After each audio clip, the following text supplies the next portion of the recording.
probably just use your hands now. It's loose enough. Nope. Yeah, okay.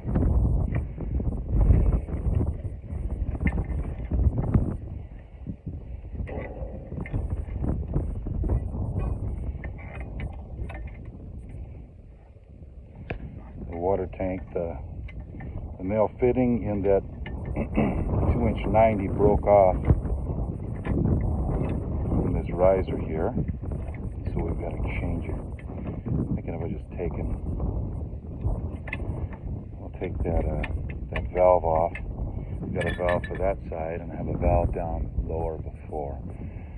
When I get in the future, when they leave tomorrow, they can bring back another 3/4 valve. I this is here when we got here. Okay.